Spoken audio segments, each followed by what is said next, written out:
Sua especialidade foi o jovem Marx, né? Exatamente. Você chegou a ler a tese dele lá sobre Epicuro, sobre os trabalhos dele. Eu li um lá. trecho dessa tese sobre Epicuro, que é inclusive uma tese muito interessante, né? Porque ele tenta... O que o jovem Marx está interessado, né, quando ele escreve essa tese?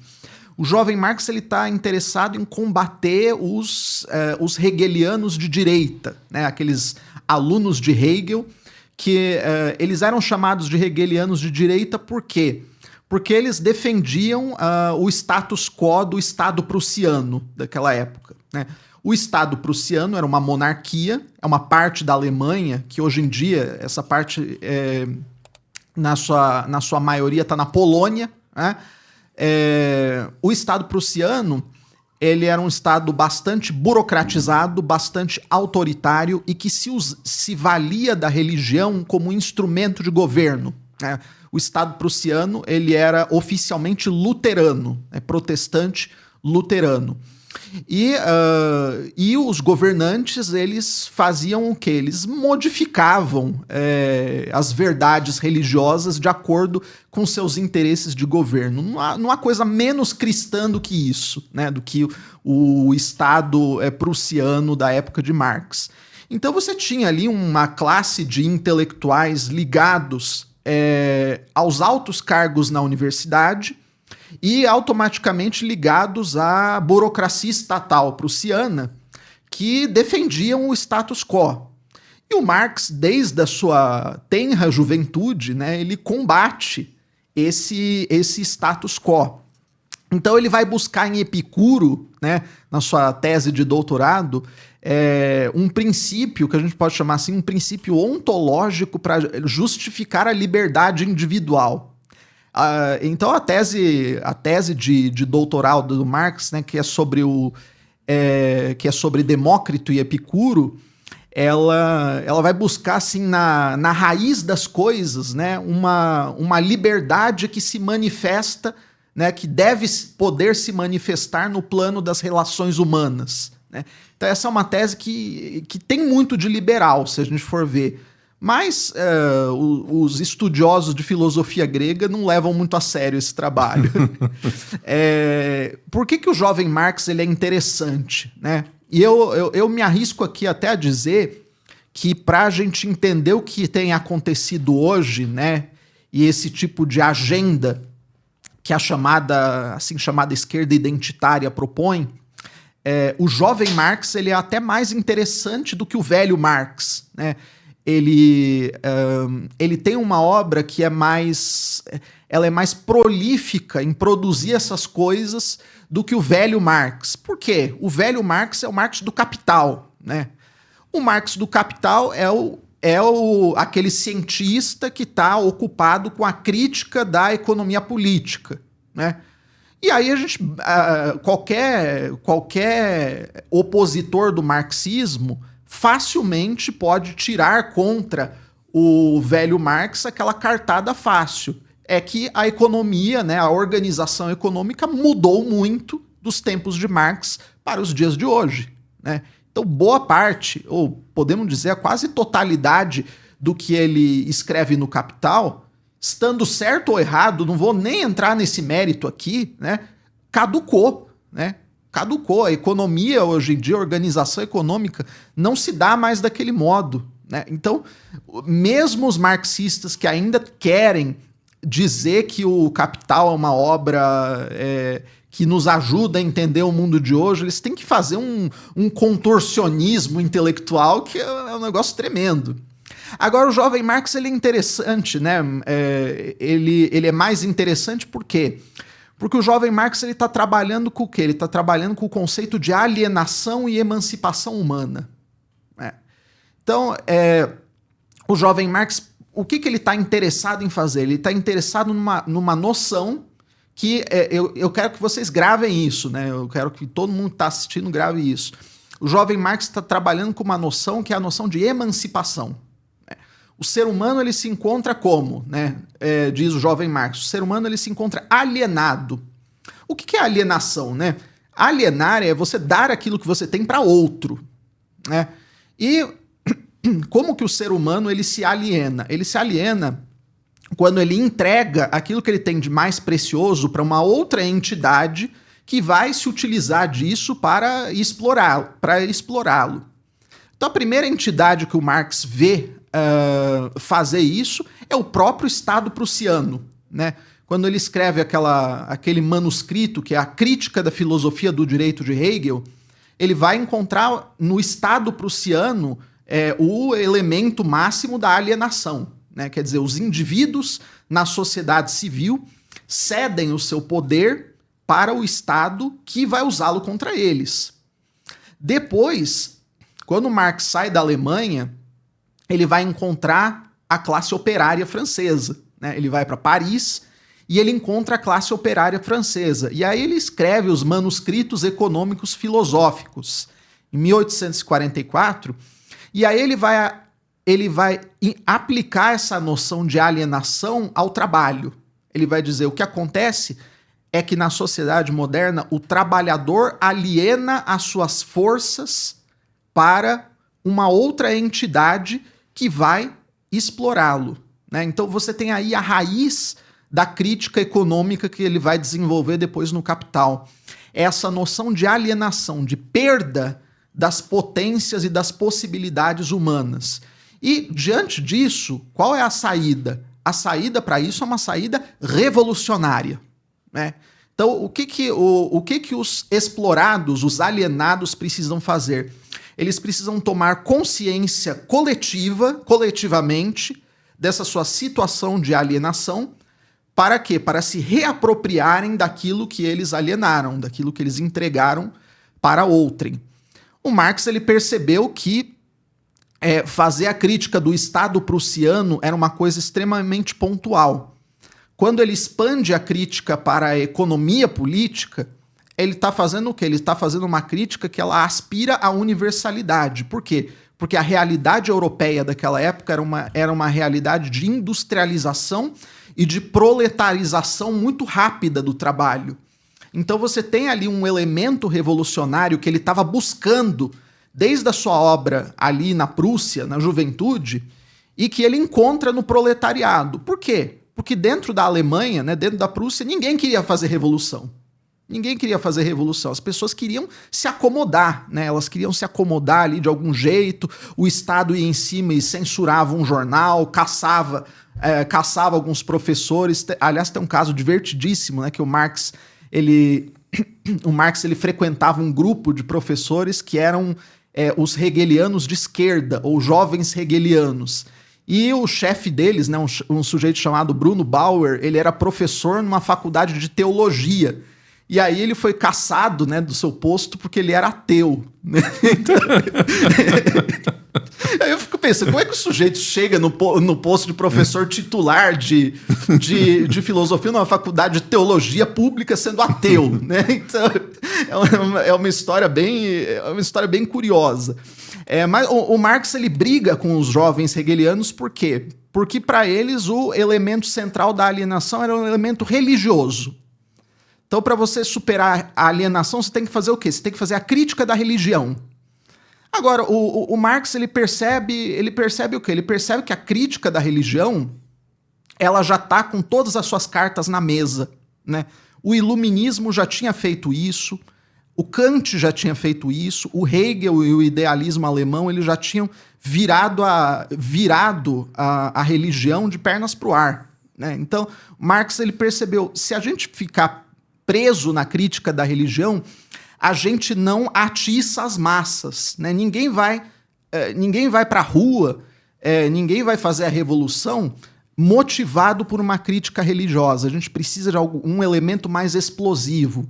E esse elemento mais explosivo é justamente o que ele vai, aos poucos, descobrir, que é um modo de produção capitalista e a maneira como ele explora o trabalho humano, né? Então, em linhas gerais, esse é o percurso aí do jovem Marx, né? A noção central para ele é a noção de alienação e a sua contrapartida, né, que é a noção de emancipação, né?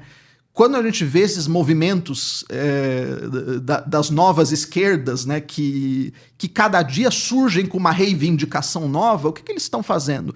Eles estão usando a teoria marxista, né, da alienação e da emancipação. Essa teoria ela continua produzindo, continua jogando gasolina na fogueira dos conflitos sociais, né? Ao passo que, se você for um marxista muito aferrado ao que ele escreveu no Capital, vai ser muito difícil você atiçar um conflito social. É aquela história, né? O PCO não consegue mobilizar as massas, né? Quando eles vão ali tentar fazer panfletagem na porta da fábrica, os trabalhadores dão risada deles, né? Falam, não, sai daqui, né? Aliás, eu vou até contar uma história engraçada, né? Tem um professor que é membro do PCB, Partido Comunista Brasileiro. Uma vez, né, eu assisti, né, uma palestra com ele já há muitos anos, e ele conta de quando ele foi fazer panfletagem uma vez na porta de uma fábrica nos anos 80. Né? Então ele estava lá tentando motivar os trabalhadores para greve, né? Então ele estava ali distribuindo o jornalzinho dele e ninguém queria pegar, e quem pegava rasgava, jogava fora ali na cara dura. Aí até que chegou um sujeito com uma camiseta do Che Guevara saindo da fábrica. Ele falou, finalmente, né? Vou ter alguém para quem eu falar, ó, companheiro, aqui assembleia não sei quando, né? Indicativo de greve, tá aqui o nosso jornalzinho. O cara pegou, rasgou assim e jogou no chão, na cara dura, com o maior desprezo de todos. Aí falou, pô, companheiro, pô, camarada, você por acaso sabe quem é esse aí que tá na sua camiseta? Aí ele falou, lógico que eu sei. Ele perguntou, quem que é então? Ele falou, Raul Seixas.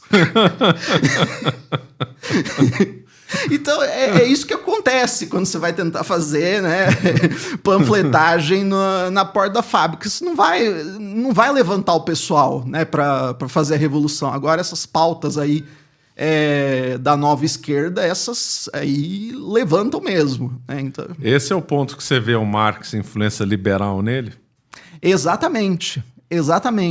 E é nesse ponto que o jovem Marx ele tem um vínculo que a gente pode chamar de umbilical com o liberalismo. Porque, no final das contas, ambas as correntes elas estão defendendo a mesma coisa. O que é a emancipação, no final das contas? A emancipação é a carta branca dada a cada indivíduo para ele inventar o que vai ser a sua vida, né? Tudo aquilo que lhe é imposto de fora, né, ou aquilo que o movimento disser que lhe é imposto de fora de maneira opressiva, ele tem o direito e o dever de sacudir, de jogar fora, né? Então, hoje em dia, a gente vê de maneira muito clara como isso é feito, né? Pensa-se num grupo, né, num grupo de intelectuais europeus e americanos, qual que vai ser a pauta, né? Aí eles jogam para os coitados, né? A mídia, né, e os meios de comunicação ficam martelando na cabeça dos jovens, né, que frequentemente estão em famílias desestruturadas, né, não tem mais referência de pai e mãe, etc. Então eles ficam vendo que, por exemplo, o motivo da minha opressão é o corpo em que eu vivo, né? O corpo em que eu vivo, eu não quero mais ser homem, eu me sinto mulher, né? E como eu me sinto mulher, eu preciso fazer uma modificação aqui no meu corpo, etc. Se aproxima da gnose, né? A matéria fica ruim para essa pessoa, né? Ela quer transformar a matéria que ela vive, né? Exatamente. A gnose, né? Como a gente sabe, ela vê a matéria como má, né? Você precisa romper ali aquele invólucro da matéria para libertar o elemento espiritual que está ali dentro, que é um elemento de espontaneidade, né? Você sempre trabalha com essa dualidade, né, de opressão e espontaneidade. Você tem que libertar a pessoa para a sua espontaneidade, ela que está presa na matéria, que está aferrada aos grilhões de alguma opressão que diga-se de passagem, não é ela que vai dizer qual é uma ordem que vem do alto, né? Você estudou a gnose ou não? Eu estudei um pouco, inclusive, né? Na faculdade não, né? Na faculdade nem se ouve falar disso. Nem se ouve falar disso. Nem né? dos antigos, aquela primeira gnose dos primeiros tempos, nada? Eu não ouvi essa expressão na faculdade, eu posso dizer com tranquilidade. No curso de filosofia eu não ouvi essa expressão. E olha que eu tive 2 anos de grego clássico, né? Não ouvimos essa expressão. Eu tomei conhecimento disso com o professor Orlando, né? Naquele debate que ele teve com o Olavo de Carvalho, né? Quando ele trouxe esse tema aí da gnose à tona, e eu comecei a prestar atenção naquilo, né? Eu vi as palestras dele, né? Li os livros e vi que a coisa é realmente séria e é uma força agente, né? Na história que está... E como é que você vê a relação da influência da gnose nos pensadores? Você chegou a fazer essa abordagem ou não? Olha, hoje em dia, no meu estudo, eu sempre tento fazer essa ligação, né? Eu sempre tento fazer essa ligação e no caso do Marx é algo muito claro, né? No caso do Marx é uma gnose cabalística mesmo, né? Porque o operário é o quê, né? A classe operária é o quê? É aquele conjunto, do povo eleito, né? O povo eleito que está agrilhoado, acorrentado e que precisa se unir para juntar todas aquelas centelhas divinas, né? Se livrar daquela matéria opressora e fazer a revolução e construir uma sociedade inteiramente nova. E aí tem um ponto muito importante, né? Tem um ponto muito importante que as pessoas costumam... hoje em dia, ninguém faz essa cobrança para os pensadores inspirados aí pela tradição marxista. Que tipo de sociedade que você propõe para depois de fazer a revolução? A resposta vai ser sempre, não sei, né? Quando chegar lá, a gente decide, né? Então, como vai ser o comunismo, a gente decide depois. Então, eles fogem para essas frases feitas, né? Os homens serão livres, os homens sacudirão as suas correntes, né? Viverão mais felizes. É sempre essa conversa vaga. Quando o marxismo fala a respeito da sociedade futura, o discurso ele se torna propositalmente de cunho poético, né? Ele se torna propositalmente de cunho poético, cada vez mais vago, e eu posso dizer com tranquilidade, hoje em dia cada vez mais brega, né? Cada vez mais brega, porque quando você ouve, né, aquele pessoal dizendo como vai ser a sociedade futura, você fala, nossa, que mau gosto, né? A sociedade futura vai parecer o quê? Vai parecer uma rave, né? Uma rave com intervalos de show sertanejo, né? Uma coisa assim. Então, é realmente uma perspectiva aterradora. Então, sobre a influência da gnose no pensamento do Marx, ela é muito clara, ela é muito permanente, né? E ela está ali como uma força motriz aí de toda a sua crítica. Você acaba de assistir um corte do Caravelas Podcast. Na tela está aparecendo o episódio completo e outro corte. Muito obrigado pela atenção.